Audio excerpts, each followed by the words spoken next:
What's up, everybody? Welcome into another episode of Fix. If you are new, we always start this show by being transparent. And yesterday was not a good day for myself. I had the Mercury -6.5. They played pretty pathetic. I mean, it was their first game, getting some new pieces back, and they were absolutely out of rhythm. And then the effort, you just saw that decline rapidly. So that was a bad pick for myself. Got to get back on track here today. Vino, hopefully yesterday was better for you than I, but good to see you here today. Glad I got to be here, Skee. Yes, sometimes you take a day off and it is better. Yesterday I had no play on the game. Did watch it though, and you say it was a nice rebound effort by Atlanta. I have to say, from the game before, that was the second of back-to-backs. They looked pretty good offensively, and there was a point in the game, Skee, you'll appreciate this, where the Phoenix head coach had to call timeout because Jordan Canada just took a straight line to the rim without anybody stopping her. And all I could think of was Becky Hammond screaming about layups, because Atlanta was shooting a lot of layups in that second half to start the second half. Made a lot of shots. Alicia Gray was really, really good in that game. So we'll see if Phoenix can respond. You check the minutes of that one, and you see that they were cautious with Copper. They were cautious with Satu. Even Lexi Held returned. So big game with New York on deck. I'm sure we'll get to that one on tomorrow's card.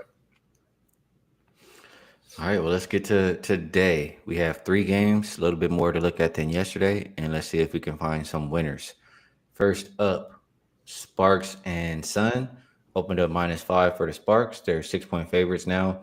Total open 166.5. It's as high as 170.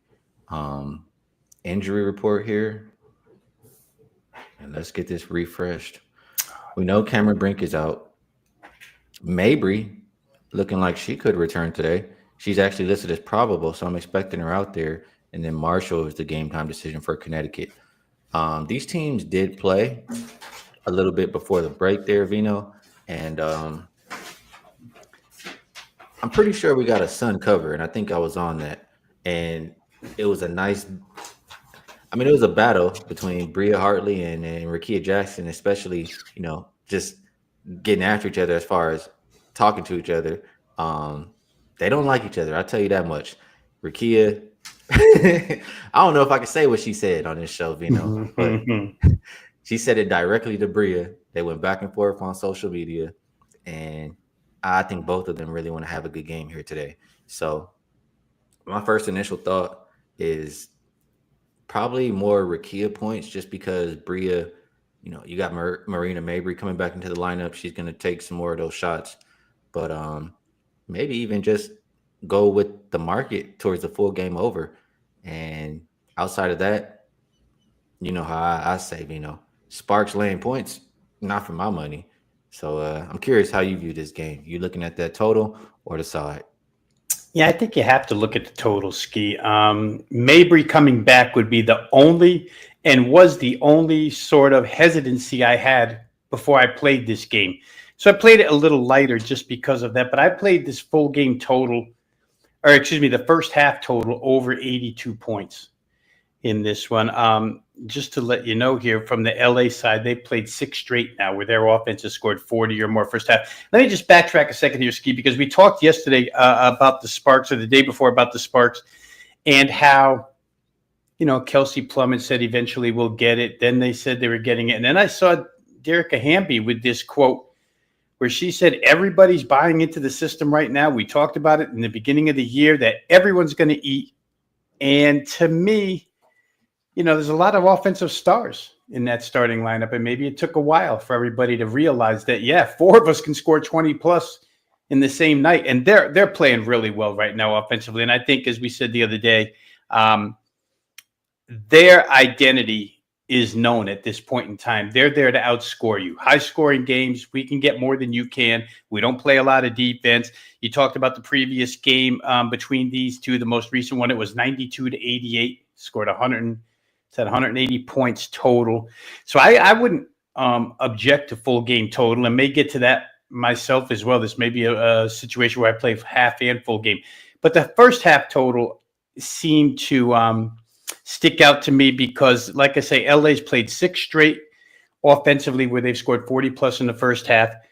Connecticut has now allowed 40 or more in 11 of their last 13 first half. So they give it up just as easy. So you can imagine LA will get their points.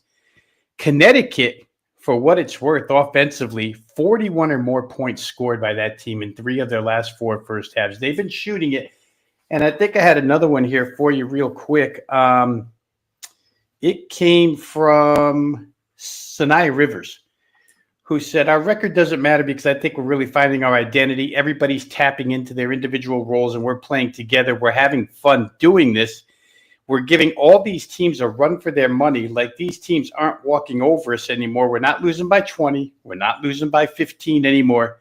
It's progress. It's a rebuild year. I have all the confidence in the world that we're going to turn things around and actually turn it into W's. And I think, as you watch Connecticut, it's kind of obvious they're finding ways to score now, which they couldn't do in the beginning. Well, let's say for 80% of the season prior to this most recent stretch. So in my mind, Skee, you have 2 teams that are getting it offensively, 2 teams that are lousy defensively. Like I say, I'm not going to argue anybody off a full game, but I thought they'd come out pretty quickly here in this one. So I played first half over 82. I'm gonna give you some pushback here, Vino. Yeah. I think that it's a possibility that the Sun can come out slow after being off for a week. Like, start the game slow. Even like me personally, I could see this being a game like that Atlanta Dream game yesterday, where the first half was a little bit lower, and then the second half exploded. Um, like it might take time for Sun to find that rhythm, and also we saw yesterday, right? I believe it was yesterday. Yeah, Phoenix. They had Satu and Kalia come back into the lineup. Kalia hadn't been playing for a while, and she was a little bit off. The rhythm was off for the team. We could see that with Marina Mabry coming back here tonight. So it could go either way. Um, Mm. so for me, if I'm playing a total, I would include the full game. That's just my opinion. And at first, I said the Sun, but when I talk it out like that, I mean, eh, that's a big piece to come back into the lineup for the Sun, and they could absolutely be a little bit off with all that time off. The Sparks, they look to be in rhythm. They scored 90 plus their last 3 games. Um, more I think about it, maybe this is the one time that the Sparks should be favored. Um, Lacan saying, UCapper saying she's made a very big difference. I feel like everybody has been playing a little bit better, really, for both of these teams. So it's tough. I guess I lean over more than a side in this game right now. All right. I'm just curious. What is the team total? Let me look at that actually before we move on. If I'm having a little bit of see the Sparks is 88 or 87 and a half. I mean, they have had 90 plus. I'll think about it. Real quick, Skee, just to show that in this business, it's an inexact science. The exact opposite of a starter coming back and the team not starting slow was Jonquel Jones the other night for the Liberty. She hadn't played in forever. She scores 18. At halftime, they have 88 points, and Caitlin Clark's not on the floor. So it is kind of guesswork on our end as bettors and handicappers all the time, but just to show it goes both ways. And you kind of do have to put a little guesswork into it. Good point. Yeah, she was out there hitting threes. Well, she playing a guitar? Was that a banjo? I don't know what she was playing, but she was enjoying herself. I'll tell you that out there. All right, I'm not a big instrument guy, as you can tell. But the next game, 629, 630, Aces and Fever. Open -1 for the Aces. I'm pretty sure I saw this one get as high as 4. Now I'm seeing it come back down as low as, I'm seeing mostly 2s. So I'll just leave it at that. As far as who's available, no Caitlin Clark, and then Cheyenne Parker Tyus remains out for this Aces team. These teams played not that long ago, Vino. Let's get the actual date here. They played, maybe it was a little while ago, actually, now. They played on the 3rd of July. So, yeah, it's been a little while, but in that game, Aces really got embarrassed, right? 81-54, and I'm pretty sure that was without Caitlin Clark. So, a little bit of chance for a double-digit in-season revenge for these Aces.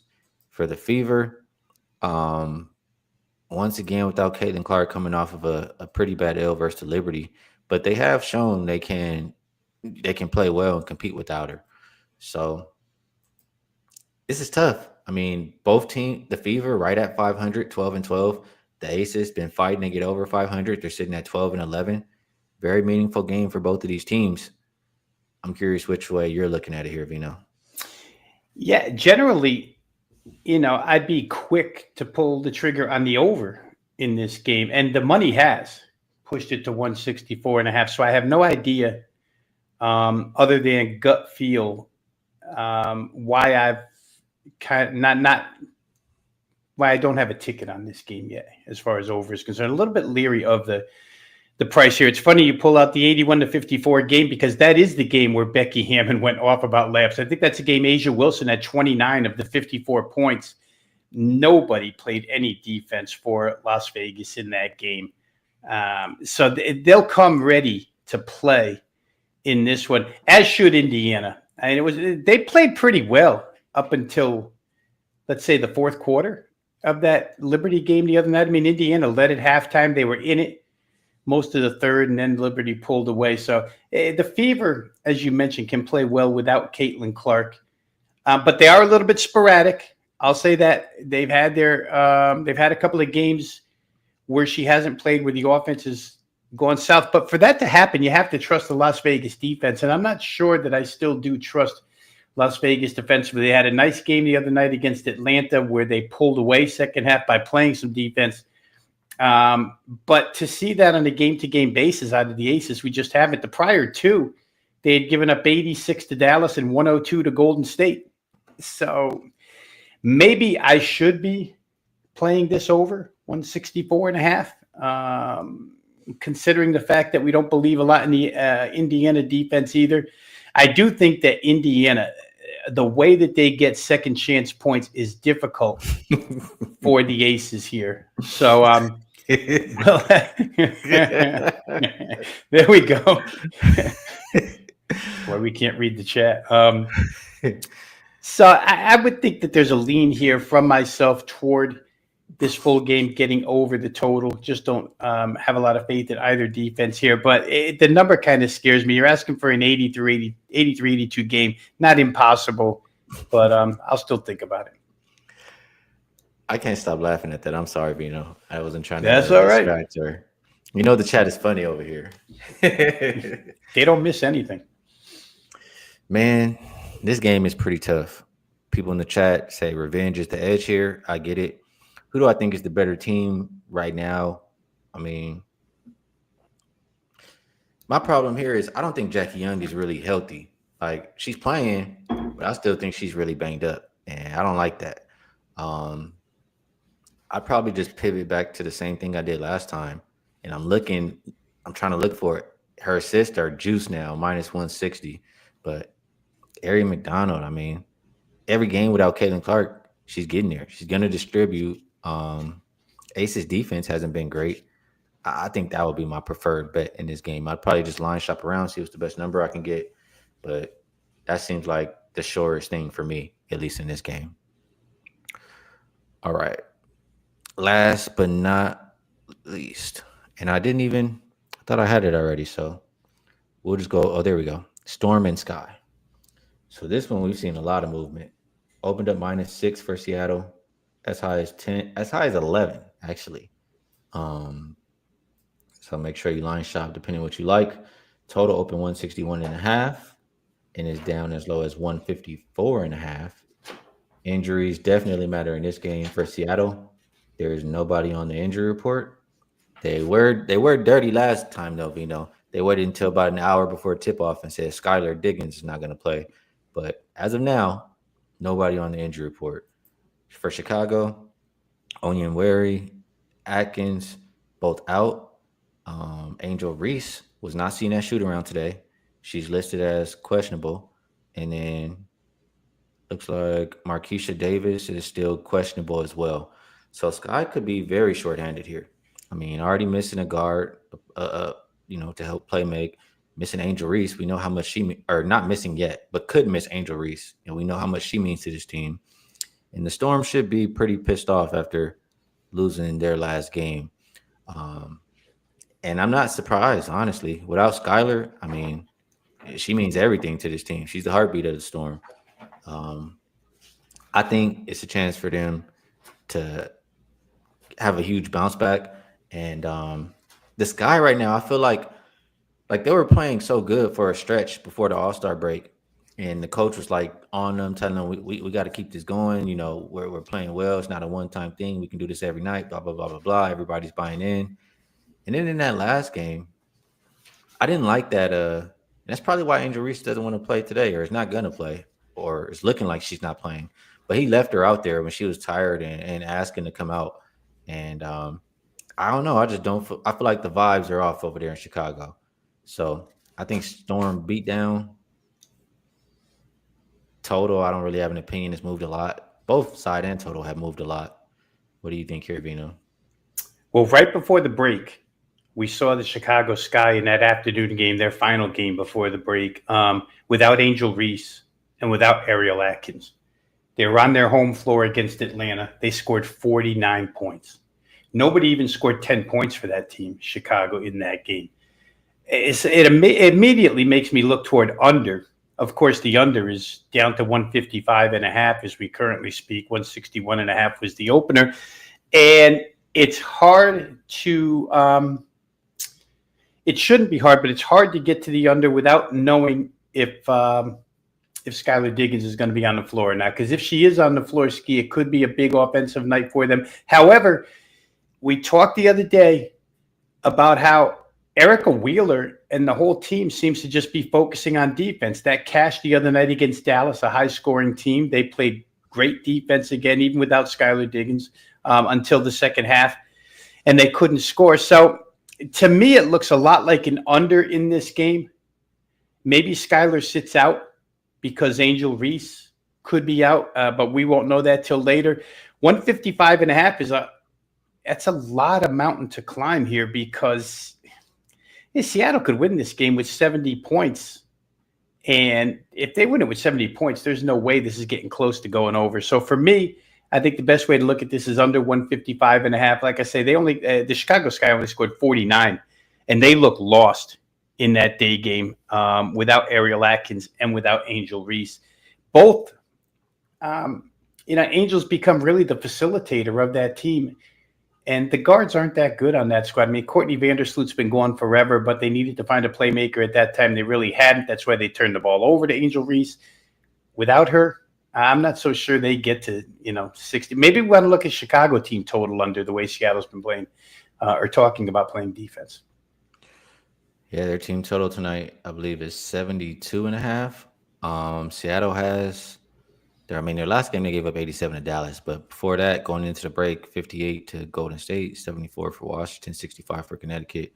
It is a very low total for Chicago. I could see it still staying under because the Storm defense is good, and if they're focused on that, I do expect Chicago's offense to struggle. But Chicago defense has been terrible too, and the defense is not getting better with Angel Reese off the court. They gave up 91, then 86, and 91 before that. Storm team total over or Sky team total under. I guess a lot of it does depend on if Skylar Diggins plays for the Storm, but I'm not betting Sky to score points tonight. I'll tell you that. That's what I'm not doing. UCapper says Storm's pace has been so slow recently. I agree. They do like to play a little bit slower. They play slow, and they still let Dallas score 87 last game. That was pathetic. But that's, again, without Skylar, and they kind of just gave up. I think we get a really good performance and effort from Seattle tonight. UCapper says one of the best parts of the show is trying to get Skee to break on screen. Y'all doing a good job today. Definitely doing a good job today. They should have told Veno. Okay, there we go. I thought it, and I didn't even see this comment. They said, "Okay, fine, Veno, rip your shirt off for Hulk Hogan." I did just see that before we came on, and then somebody mentioned it in the chat. Yeah, it's not a great week to be a celebrity, I guess, because there's been a few that have passed away this week. Yep. I don't have much to say, but it's not good when people. It's not good it's not good to see stuff like that, is what I'm trying to say. Mm-hmm. All right. If I can find this banner, we can move along. Best bets.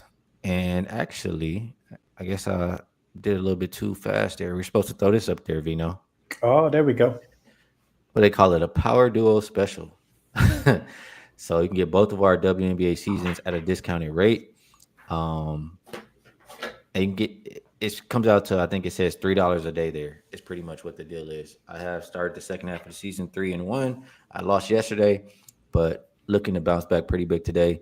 And it's a good deal to get both Rob Veno and myself for the rest of the season. Veno, I'll ask you if there's anything else that you would like to promote. And if you have a best bet for the show, feel free to share. If not, all good. Promotion-wise, Skee, the only thing I'll add to it is one more time, as July dwindles down here, you'd want to get in quick on this month of August, all access pass, get the rest of July free over at wagertalk.com. I'm going to include a lot of football, which is coming up as training camps have opened in the NFL, and college is ready to get underway in about 30 days here. Best bets is what I'm going to focus on here. And I'm going to go back to the first game because I don't think either defense is going to stop either offense here. So I played over 82 first half, LA and Connecticut. And again, I would not talk anybody off the full game here because Los Angeles full games have just been going over. And Connecticut's trended toward being high scoring too. The offense is scoring some points, which helps when the defense is as bad as they are to get us to over. So for me, it's going to be first half, LA, Connecticut over. I'm looking now, Skee, to get the current number, and it shows 82.5 now. So I'll leave it at that. LA, Connecticut over 82.5 first half. All right, good stuff. Like I said, I talked it out on the show. I didn't take it yet, but it'll be back to the well with Ari again at the 4.5 assists. It is juice, but it's hit every game except the first game she played without Caitlin Clark, and Ace's defense not great. So that's what I'm looking at here today. Do have a best bet up and available for tonight, but I will tell you, line has moved quite a bit. But if you're interested in knowing why I like it, there's a 12-0 league-wide system, 6-0 league-wide system as far as the database goes. So, Veno, it's been great once again doing a show with you. Always enjoy breaking the games down. Helps help my process, helps make some decisions for everybody. Chat, you guys really had me laughing today, for real. Some good jokesters in the chat, I'll say. And some good cappers as well. I definitely help us and help make the show what it is. So shout out to the chat. Shout out to everybody else watching on Twitch, Twitter, YouTube Shorts, Kick, Spotify, Apple, wherever you may be watching or listening. We appreciate it. We'll be back again tomorrow for another 3 games. And best of luck. We'll catch you then.